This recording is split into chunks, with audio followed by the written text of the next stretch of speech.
So guys, I just finished watching Rich review Tech's video, and for the most part I like its content. But however, this has me off, so let's talk about it.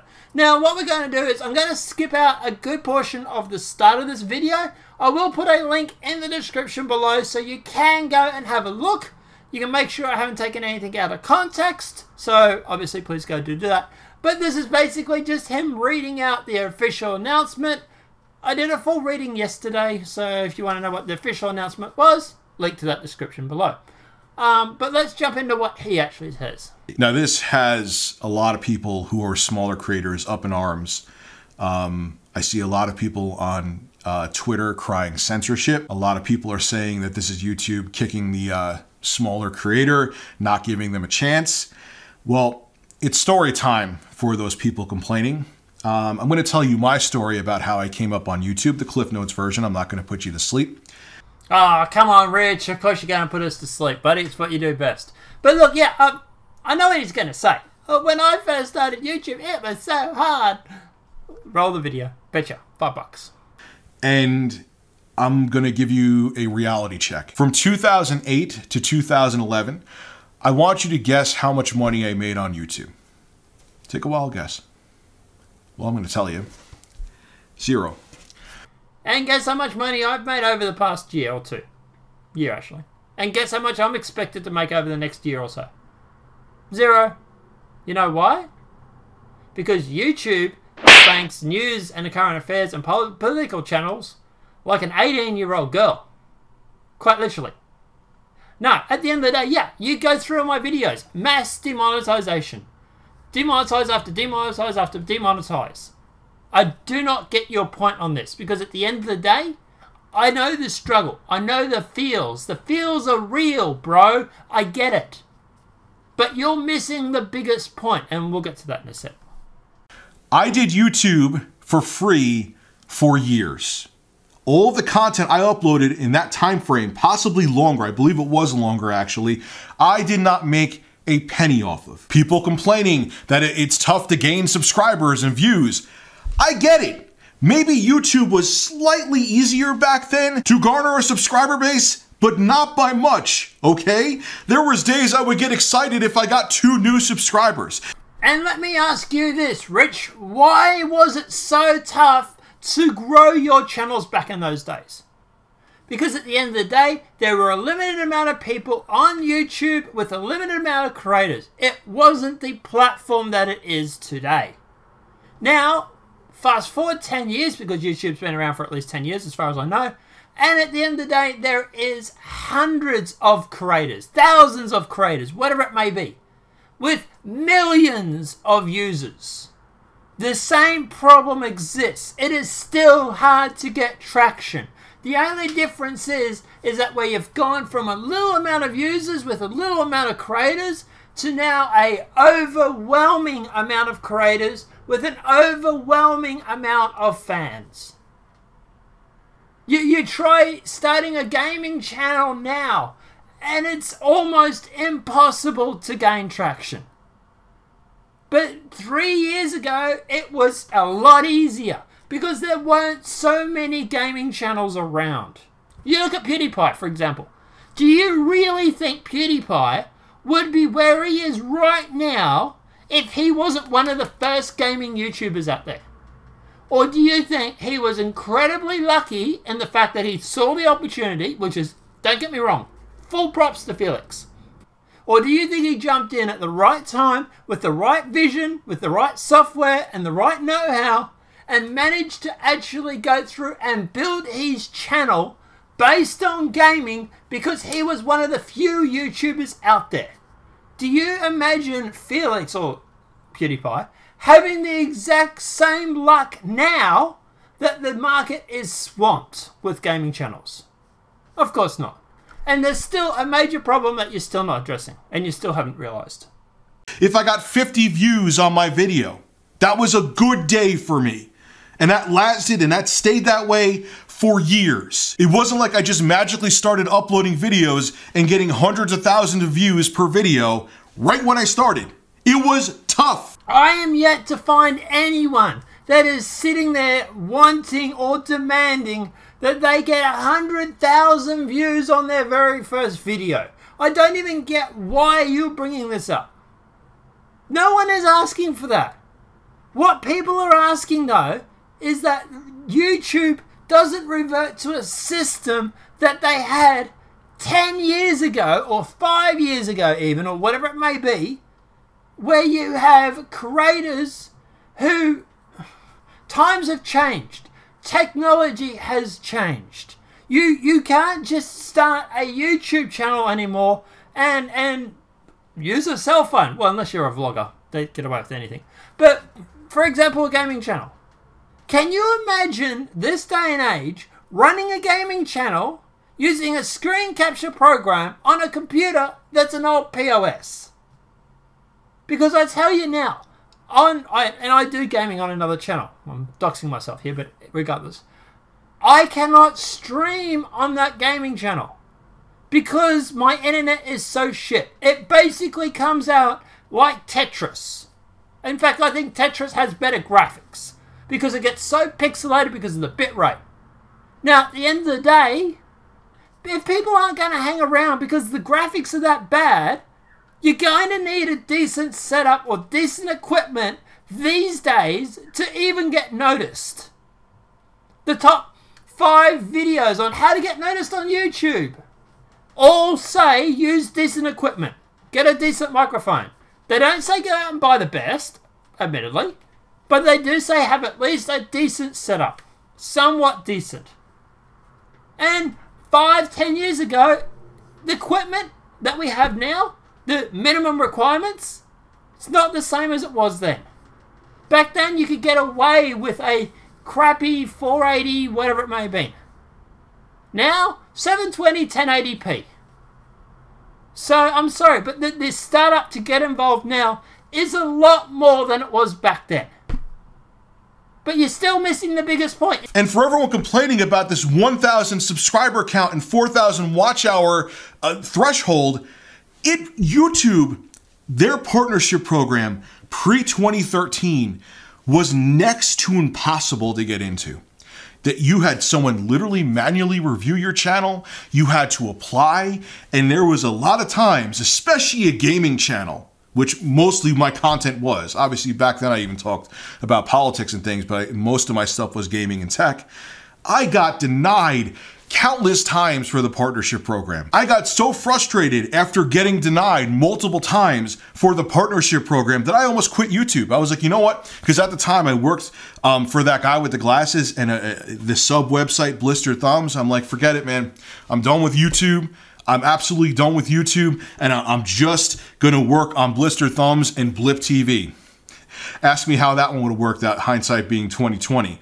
And it was Black Bond, actually, who said, don't quit YouTube. Keep going, just keep going at it. So you can sort of understand how people are getting a little discouraged with YouTube then, right?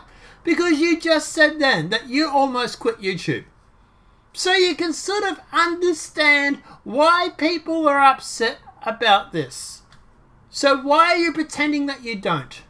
And I got to give him credit for that. He's on the Weapon Wheel podcast now, and he basically gave me advice to say, don't quit YouTube. Keep going at it. This whole illusion, this BS garbage that I see everyone crying about, that YouTube used to be so much easier and they keep moving the goalposts. No! They actually used to be very picky about who was a partner. They stopped. I remember in 2013, that was the first year I started doing YouTube full time. I started in June of 2013, and it was a few months later that YouTube had an announcement. Hey, anybody can monetize their videos now. Just link it to an AdSense account and you could start making money. And I'm like, you gotta be kidding me, YouTube. You put me through hell to be part of the partnership program, and now you're just handing it out to anybody? Dude, I'm sorry, but this just comes all across as, what about me? Life isn't fair. I used to do YouTube and now I've got no hair. But at the end of the day, look, seriously, it is basically here you sitting there whining because you had to do it tough. It's not fair. I get the reference, but you can't sit there and whine about everybody else whining about doing it tough when you're literally sitting there whining about doing it tough. But you're still not getting the point. You're still missing the biggest points. And the second thing I thought was, that sounds like a really bad idea, YouTube, a disastrous idea. Because if anybody can monetize their videos, you have some shady dude or whoever who goes on YouTube and uploads shady crap. Guess what? He's going to try to get ads on those videos, and that's going to freak out advertisers. I remember thinking that in 2013. Took a few years to happen, but it did. Look, I don't care how unpopular this video is. I know I'm going against the grain and it's always the typical, oh, it's YouTube trying to censor people. They're not trying to censor anybody. They're just trying to keep bad actors off the website who ruin the reputation of the website. Oh, you were so close. You were skating around the edge of the whirlpool. You almost got into it.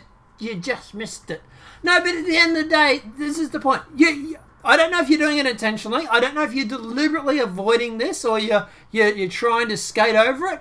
But at the end of the day, the huge problem with this whole thing, this isn't going to stop Logan Paul, or whatever it may be, from uploading his videos. Okay, YouTube literally said, and I'll quote you saying this. It's been clear over the last few months that we needed a higher standard. Now, who in the past few months has gone through and caused a shitstorm on the internet? I'll give you a hint. Bing, bing, bing, bing. And how many of these had less than 1,000? Oh, shit. Oh, okay, let's wipe that. How many of these had over 1 million subs? Oh, shit. So, when they turn around and say, we're going to look out for the YouTube community, we want to protect the YouTube community, how exactly is this going to protect the YouTube community by screwing over the smallest YouTubers who are not the ones putting up this content? And also, another point, that this idiot that went on YouTube and made this video,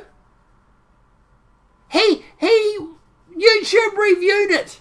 It was mass flagged. YouTube went through, watched the video, confirmed it by manual review, and said the video was fine. It was only after a shitstorm came out that they turned around then and said, oh, well, hang on, maybe it wasn't okay. Like, oh, but they're going to look after the community. Don't worry. This has nothing to do with community. It's because they let anyone monetize their videos in 2013, I believe is when they did it. It's because they allowed that to happen that got them into this mess. If they never lowered the bar, because the bar for the YouTube partnership program used to be insanely high, if they never lowered that bar, I don't think Adpocalypse would have ever happened, to be quite honest with you, or it wouldn't have been as disastrous. Sorry, mate, but that's a load of crap, okay? Logan Paul is the person, probably indirectly, that's kicked this off. They've literally said in the video that they've had to review it over the past few months because it didn't change.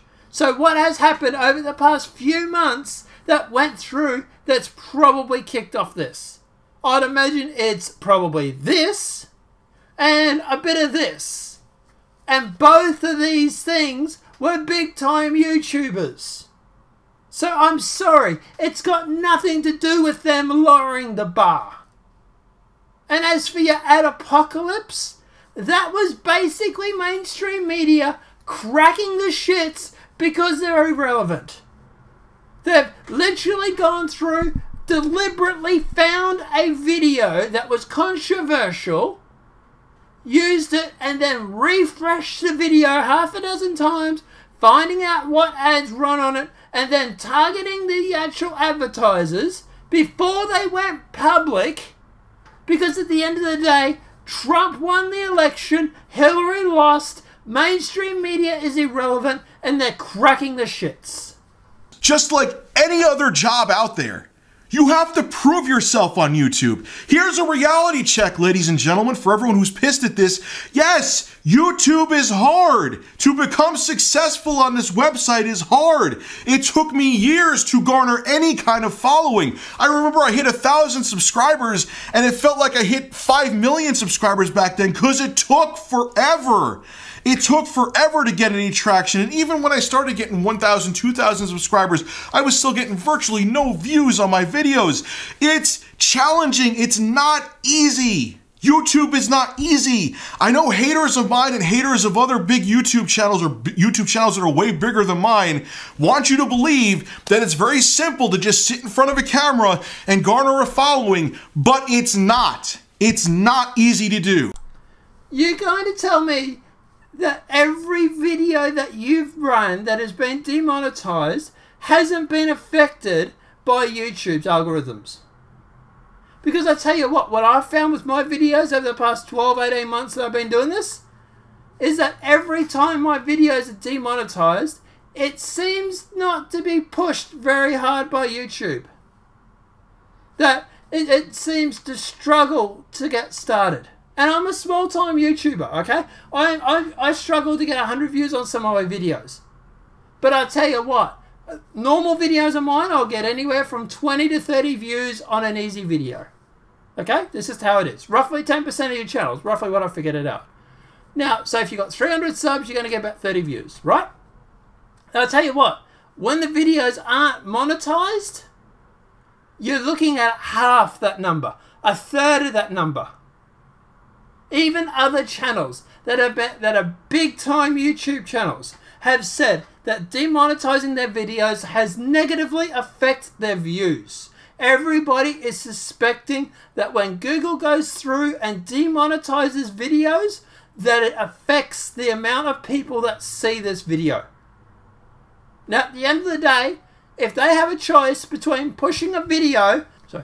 If they have a choice between pushing a video where they get ads on it or pushing a video where they don't get ads on it, what do you think they're going to push? It is going to make it harder for these smaller YouTube channels to go through and to get videos exposed out there. And you're going to get a lot of people that are doing the whole sub for sub. Hell, I've thought about doing it just to hit the 1,000. So, yeah, you tell me. And you have to work your ass off for years in most cases for free to prove yourself. It's how it used to be, and I'm glad they're going back to it now because it'll mean that higher quality content creators will be in the program and all the BS hopefully will subside, at least significantly. I'm sure that some nonsense will still sneak by, but having these higher standards will definitely help the website as a whole. I'm sorry, but what it's going to help is you. It's going to help the big time YouTubers. You're going to tell me these advertisers, Toyota, Holden, Ford, whatever it is, you're going to tell me they're completely happy running their ads on a 300 sub channel that's getting 50 views? Or do you think they might sit there and go, well, hang on, for example, say they're Toyota. Say Toyota's running an ad on a 300 sub channel and they see Holden running on a 4,000 sub channel or a 4 million sub channel. You don't think they turn around and say, hang on, that 4 million subs is getting 100,000 views, I'm getting 30, and we're probably paying the same amount. Who knows how the advertising works out. But I tell you what, when YouTube turns around and says to their advertisers, all these ads are now running on this minimum or higher, you're going to tell me that they're not going to charge more for their ads. You don't think there's more of a profit going to be going back to the big time YouTubers? I'll be very surprised if there is. And that's what I think this whole thing is about. I don't think it's about cleaning up the platform, because every bad instance, or bad actor as they called it, over the past 3 months has been a big time YouTuber, not a small time one. And last but not least, and this blows my mind because I was in your shoes, so I know you're lying. There's people out there saying, yes, I have this small following, but I make my living off of YouTube with this small following. You're taking away my living, YouTube. You are not making a living if you have less than 1,000 subscribers and 4,000 hours of watch time on YouTube. You're lying. You're making maybe a few bucks a month. And if you live somewhere in the United States or around the world that you could pay your rent or mortgage with by making $3 or $4 a month or $2 a month, sign me up and tell me where you live, because I'm moving there tomorrow. Well, to be honest, you could probably do it in the Philippines. But yeah, I'll give you this point. You're actually right. Anybody that says that, and I haven't seen this argument being used. So just taking with, like grain of salt, what you said is true. Just say someone is actually using that argument. Yes, they are being disingenuous. Yes, they are lying. I fully admit that. And I fully agree with that point. But I haven't seen anybody run that argument. What I've seen run as an argument is people saying that the few bucks that I do get helps buy more equipment. It helps go back into the actual YouTube channel to buy new cameras, to buy new monitors, to buy a whatever it may be. You're not making a living with those numbers. And that's the other thing that bothers me too. You're taking money away from me. And that's what I think it is all about. It is all about the fact that the ads, you're getting the same amount of ads ran on your channel. Your AdSense has dropped because it's had to share with everybody else. There's only a certain amount of ads and everybody else is having to get them. That's what I think this whole video is. Rich from Review Tech, wanting to look after Rich from... And I get it. You've got a business. You're running a business. Yada, yada, yada. I get that. Okay? I get it. But let's face it, Rich. You've got a Patreon account that started at the start of this video. So you're getting donations from that. I've seen an ad roll run midway through this video. Now, I don't know if that was because it might have skipped the one at the start. Sometimes YouTube stuffs up and it does that. I don't know. But at the end of the day, I saw a mid-roll in this. So at the very least, you got one lot of ads running on this video. Like, let's face it. You are making money off YouTube. You have outsourced. You have patrons and whatnot. Okay? Let's not all sit around and go, oh, you're taking $2 a month away. Like you said, it's a pissy amount. So at the very day, let's help the little people out a little bit instead of just looking after Rich from Review Tech. They're taking away $2 a month from you. And look, I get it. It's still your money, quote unquote. But guess what? They want you to prove yourself first. They want you to show that you're going to be a content creator that's going to follow the guidelines and make content that they could trust that you're going to make it, that's going to follow the guidelines and not piss off YouTube, not piss off other content creators, and not piss off advertisers. And you know what? I'm up 200% behind YouTube by them implementing these rules. But as we've already discussed, it's not about that. It's not about proving yourself and getting added to the AdSense campaign. Because the big videos that have caused this shitstorm were big videos. It was Jake Paul and a cartoon channel that had 8 million subs. These are two huge content creators. These would not be affected by these new rules. This has nothing to do with them cutting out the advertising on the bottom one. If they had to turn around and said, hey, we're going to take extra notice of mass flaggings. Sure, but guess what? That wouldn't have worked because Jake Paul's video was mass flagged. They knew about it. They okayed it by manual review. And on top of it too, they said something here no one's talking about that's true. How many times I've had malicious bastard trolls who would just take my videos, either just re-upload them or just talk about awful, hateful nonsense in those videos. And they would monetize them. They would steal my content, add whatever weird crap they would add in. And I'm not talking about people who were just disagreeing with me or disagreeing with my opinions. I'm talking like slanderous, disgusting garbage. And then they would monetize it and make money off of it. This will stop that, or stop most of it. And you know what? Bravo for YouTube doing it. Okay, so for the first part of this, you go on about them re-uploading videos. That is what the DMCAs are for. That is what the takedown notices are for. Okay? You can even set it up so it automatically does it for you if you want it. Okay? So that's irrelevant. And the second part about them and the trolls and whatnot. I don't know what you're talking about. I haven't seen any of these videos, okay? But at the end of the day, I can go pretty much guess what you're guessing at. But at the end of the day, how's that going to stop? People are still going to do it. Trolls are still going to be trolls. Trust me, I've trolled some people online. It is fun. I get it, okay? I'm not malicious, but hey, I troll CNN a lot. But at the end of the day, I'll tell you this now. Trolls love when you react. And this video proves that you react. You know how to stop them from doing it? Not getting butthurt over someone doing it. By turning around laughing even. Or replying in the video saying, have funny one, guys. Yeah, good-o. Hell, give them a shout out even or something. But I tell you what, you stop doing it, stop reacting to it, and people will stop it. Look, how YouTube handled the Logan Paul situation, I don't agree with at all. They were too slow to pull the trigger. Yes, they finally did. They put his YouTube Red show on hiatus. He's no longer part of the premium YouTube program where he has the premium ads on his video. They did something, but it took them forever to do something. And I don't agree with how YouTube reacted to the Logan Paul situation. But as much as I'll disagree with YouTube when they make mistakes, I'll also applaud them when I think they're doing the right thing. And these changes to the YouTube partnership program are the damn right thing to do. And if you don't understand that and you don't see that, then too damn bad. Wow, the arrogance in that last statement. If you don't understand that, if you don't understand our point of view, then it's too damn bad. Okay. Yeah, we get enough of that arrogance from actual YouTube, main and mind. But hey, and you're wrong, because at the end of the day, it's not the fact that they were too slow to pull the trigger. It's the fact that when they first were alerted about it, they didn't see the problem.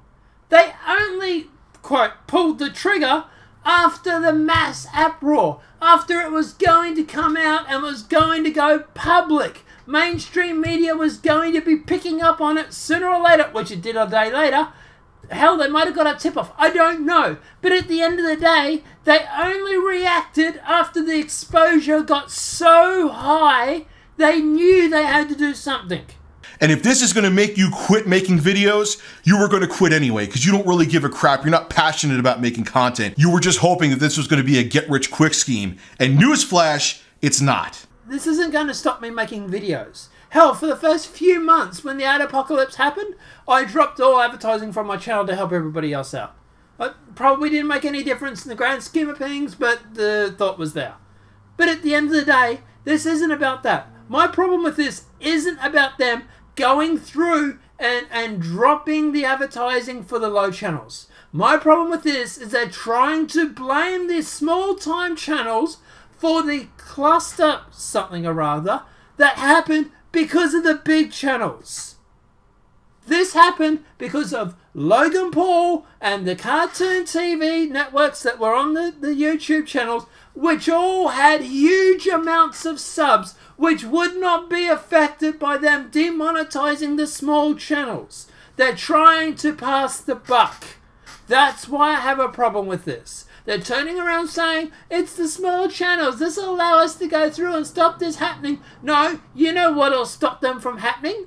Is them going through and actually having guidelines that they follow. By them turning around saying, when someone mass deflags a video like this, for example, by not turning around saying, yeah, showing a dead body in a forest is okay. You can still run ads on that. Maybe turning around and focusing more on the big channels that have the big advertisers that have the dead bodies on them is something that they should be more worried about than the small 100 to 300 to 500 to 1,000 sub channels which are struggling as it is, that aren't going to get pushed because of the advertising, that aren't running the dead bodies on the screens. Maybe focusing on the bigger ones, maybe focusing on that might be something they should be a little bit more focused on. I don't know. This to me is a bigger threat than someone who has 150 subs. Because, I don't know, you let me know what your thoughts are in the comment section below. Who do you think has the better argument, me or Rich? Who do you think's right? Let me know what your thoughts are in the comment section below.